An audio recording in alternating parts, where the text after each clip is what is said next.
वेद्या जी, क्या महारानी और राजकुमार भी उस अज्ञात बीमारी के शिकार हो गए हैं? जी महाराज। वेद्या जी, कोई तो उपाय होगा, कोई तो दवा होगी। ये बीमारी पूरे कसुत्रा में फैल चुकी है। बच्चे, बूढ़े, महिलाएं सब इससे पीड़ित हैं। अब ये बीमारी हमारे घर तक पहुंच चुकी है। क्षमा करें महाराज, ये मेरे वश में नहीं है। मैं आश्चर्य हूँ। मैंने आसपास के राज्यों के वैद्य से भी इस बीमारी के बारे में चर्चा की, लेकिन किसी के पास ना कोई जवाब है और ना ही कोई दवा। हम इतने सारे वैद्य मिलकर भी इस बीमारी के बारे में कुछ नहीं जान पाए। हमें तो इस बीमारी का नाम तक नहीं पता। क्षमा करें महाराज, मुझे अब अनुमति दे।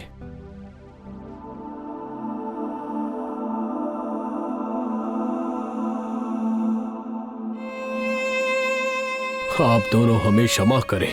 हम इस राज्य के राजा होकर भी कुछ नहीं कर पा रहे हैं। हमें अब खुद को राजा कहने में भी घिन हो रही है। हम इतने असमर्थ हो गए हैं कि ना अपनी प्रजा की मदद कर पा रहे हैं और ना ही अपने परिवार की। हे महादेव, हमें रास्ता दिखाओ। इस बीमारी से उभरने का कोई तो रास्ता होगा। हर हर शंभो, हर हर शंभो।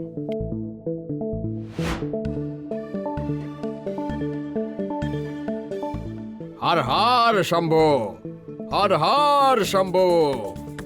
ठहरिए बाबा, महाराज के दरबार का समय खत्म हो गया है। अब उनके आराम करने का समय है। आप कृपया कल आइए। मूर्ख, हम किसी समय सीमा से बंधे नहीं हैं। जाओ अपने राजा से कहो कि हम उनसे अभी मिलना चाहते हैं। ठीक है, मैं अभी खबर भिजवाता हूँ।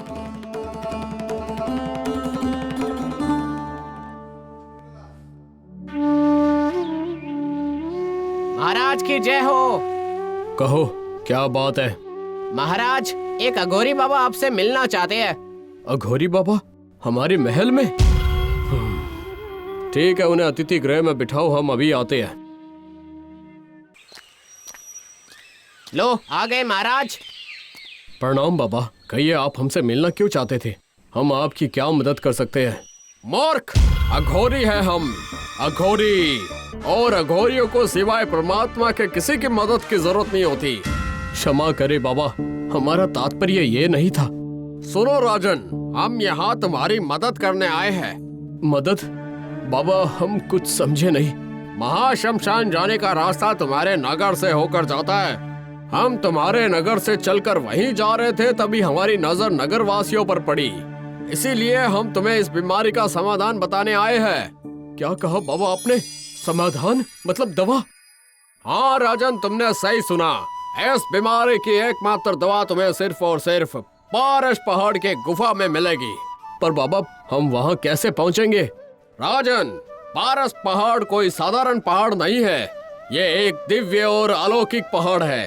कोई साधारण मनुष्य उस पहाड़ तक पहुँचना तो दूर, उसे देख भी नहीं सकता। उस पहाड़ पर केवल वही जा सकते हैं जो निष्पाप हो, करामत हो और जिसमें कोई चाल कपट ना हो। और वो पहाड़ दिन में नहीं बल्कि चांद की रोशनी में दिखाई देता है। ठीक है बाबा, हम उस पहाड़ पर जरूर जाएंगे, चाहे इसके लिए हमें कुछ भी क्यों ना करना पड़े। ठीक है, उत्तर की ओर तब तक चलते रहना जब तक तुम्हें एक बड़ा काला घना जंगल मिल जाए। उस जंगल को पार करने का कोई रास्ता नहीं है जब तक कि जंगल तुम्हें खुद रास्ता दे। जंगल पार करके अगर तुम्हें चांद की रोशनी में पहाड़ नजर आ जाए तो तुम पहाड़ के अंदर जा सकते हो। हर हर शंभू। जाओ राजन, हमारा आशीर्वाद तुम्हारे साथ है।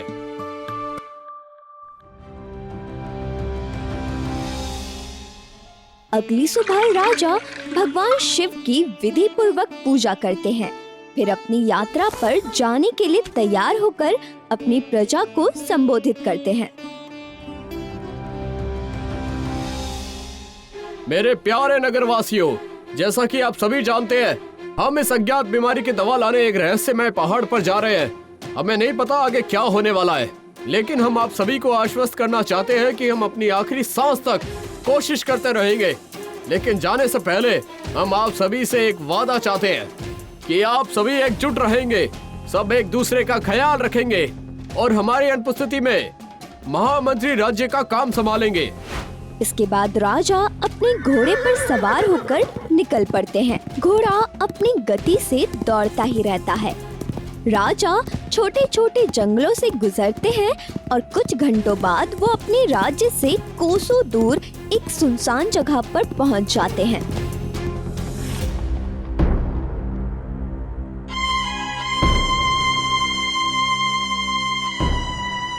बाबा ने कहा था कि उत्तर दिशा में एक बड़ा काला घना जंगल मिलेगा, लेकिन हमें अभी तक कोई जंगल नहीं मिला है और यहाँ तो दूर दूर तक सन्नाटा पसरा हुआ है। कहीं हम रास्ता तो नहीं भटक गए हैं?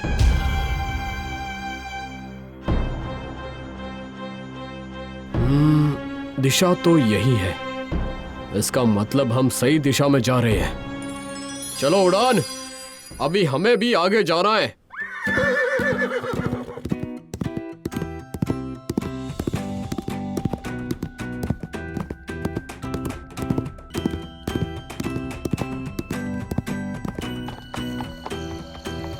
उड़ान, आज रात हमें यहाँ आराम करना होगा। कल प्रातःकाल हम यात्रा में निकल जाएंगे।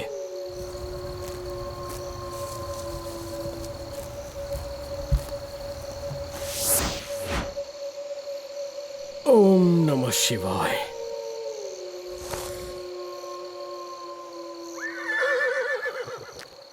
घबराइए मत, हम बस पहुंचने ही वाले हैं। अब मैं नहीं चल पा रहा हूँ। ये दर्द मेरी जान ले लेगी। स्वामी, ऐसा मत कहिए, मैं आपको कुछ नहीं होने दूंगी। कुछ नहीं, थोड़ा सब्र रखिए। वैद्य का घर थोड़ी ही दूरी पर है। काश हमारी बैलगाड़ी खराब न होती तो हम अब तक पहुंच गए होते।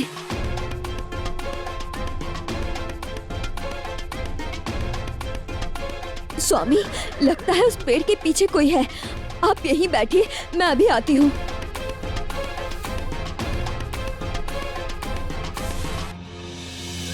मेरी मदद कीजिए, कोई है? मेरी मदद कीजिए, वरना मेरे स्वामी मर जाएंगे।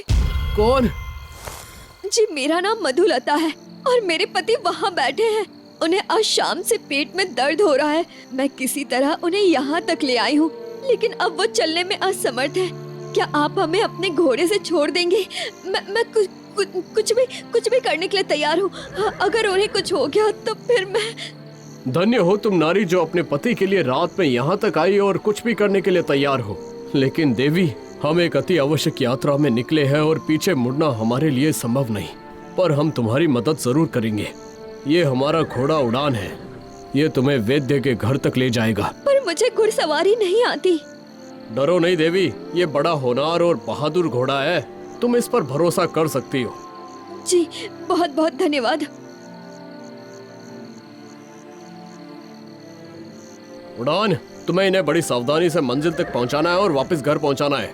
और देवी, हम वादा करते हैं, हमारा काम पूरा होते ही हम सबसे पहले यहाँ इलाज की व्यवस्था करेंगे। अब जाओ उड़ान। अगले दिन राजा पैदल ही अपनी यात्रा शुरू करते हैं, क्योंकि उसे अपनी प्रजा की चिंता थी। वो धीरे धीरे गंतव्य की ओर बढ़ते हैं और कुछ घंटे इसी तरह बीत जाते हैं। राजा बहुत थक जाते हैं, जिस कारण उन्हें चक्कर आने लगती है और वो बेहोश हो जाते हैं।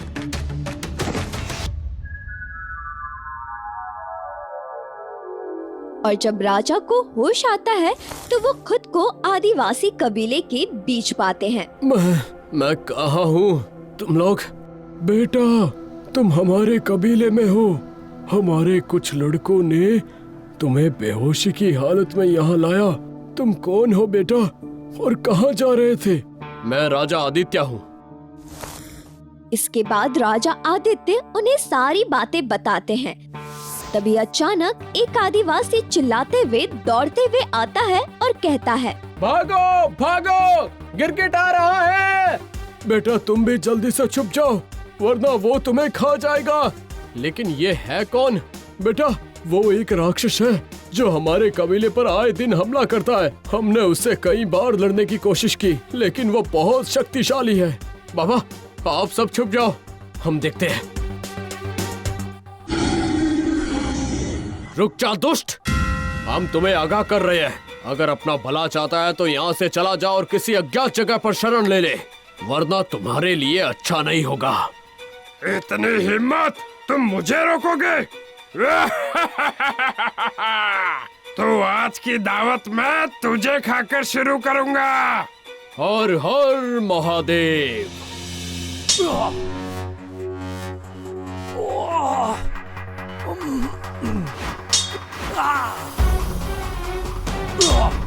राक्षस बलवान था, उसे हराना इतना आसान नहीं था, इसलिए राजा अपनी बुद्धि का इस्तेमाल करते हैं और अब राजा तलवार से उसकी गर्दन पर वार करने जाता है। माफ कर दो, मुझे माफ कर दो, मैं यहाँ से चला जाऊंगा, मैं अपनी जुबान देता हूँ। ये सुनकर राजा को राक्षस पर दया आ जाती है और वो उसे जाने देते हैं और इसके साथ ही आदिवासी कबीला हमेशा के लिए राक्षस के आतंक से मुक्त हो जाता है। बेटा, तुमने हम सब पर उपकार किया है, अब हमारी बारी है। ये घोड़ा तुम्हारी यात्रा में काम आएगा। ठीक है बाबा।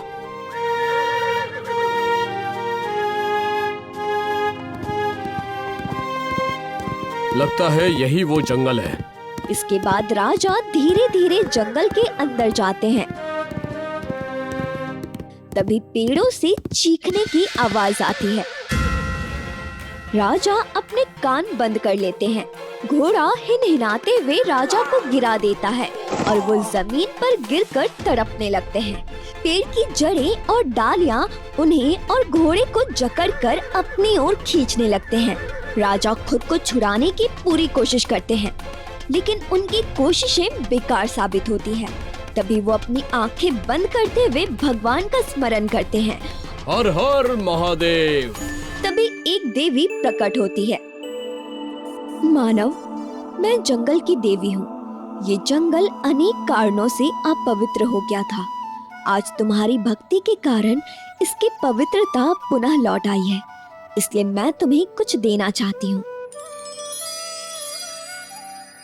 ये जादुई जड़ी बूटी है, इसे किसी भी घाव में लगाते ही पल भर में वो ठीक हो जाएगा। तुम्हारी यात्रा मंगलमय हो। इसके बाद राजा कुछ देर में जंगल पार कर लेते हैं और फिर उन्हें चांद की रोशनी में पारस पहाड़ दिखाई देता है। वो रहा। हे महादेव, आपका बहुत बहुत धन्यवाद। अब मेरी प्रजा जल्द ही ठीक हो जाएगी।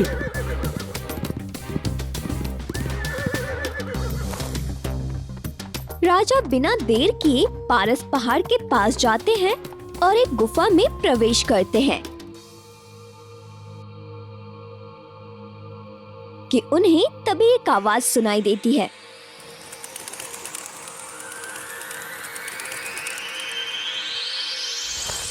कौन हो तुम और तुम यहाँ क्या कर रहे हो? मैं राजा आदित्य हूँ।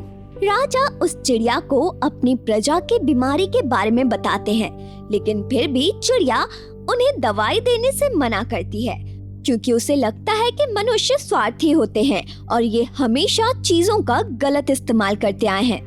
हम मानते हैं कुछ लोग ऐसे होते हैं, लेकिन तुम हमारा विश्वास करो, वो दवा अपनी प्रजा के लिए चाहिए। बेकार की कोशिश है, बेहतर यही होगा कि तुम यहाँ से चले जाओ। तुम्हारे पैर में क्या हुआ? क्या? हमने देखा अभी तुम लंगड़ाते हुए चल रही थी। हाँ, मेरे पैर में एक पुराना घाव है। कमाल की बात ये है कि इस पहाड़ में सैकड़ों दवाइयाँ हैं, लेकिन मेरा घाव भर जाए ऐसी कोई दवाई नहीं। हमारे पास है। क्या? हमारे पास जड़ी बूटी है जिससे तुम ठीक हो जाओगी। लेकिन फिर भी तुम्हें दवाई नहीं मिलेगी। दवा तो मुझे चाहिए, मैं उसके बिना नहीं जा सकता। इसका मतलब है कि तुम अपनी आखिरी सांस तक यहीं रहने वाले हो। अपने परिवार और प्रजा को अपनी आंखों के सामने मरता देखने से बेहतर है कि हम यहीं अंतिम सांस छोड़ दें। ठीक है। राजन, आपने ये अंतिम परीक्षा पार कर ली है। मैं आपकी प्रजा और परिवार के प्रति निष्ठा और कर्तव्य निष्ठा देखकर बहुत प्रसन्न हूँ। इसके बाद परी न केवल राजा को दवाई देती है, बल्कि पलक झपकते ही उन्हें उनके राज्य में पहुँचा देती है। राजा के परिवार सहित प्रजा को दवा दी जाती है और सब ठीक हो जाते हैं। उधर उड़ान को लेकर वो महिला अपने पति के साथ महल में आती है और राजा को एक बार फिर से धन्यवाद देती है। कुछ दिनों बाद राजा अपने वादे के अनुसार जगह जगह इलाज की व्यवस्था करवाते हैं।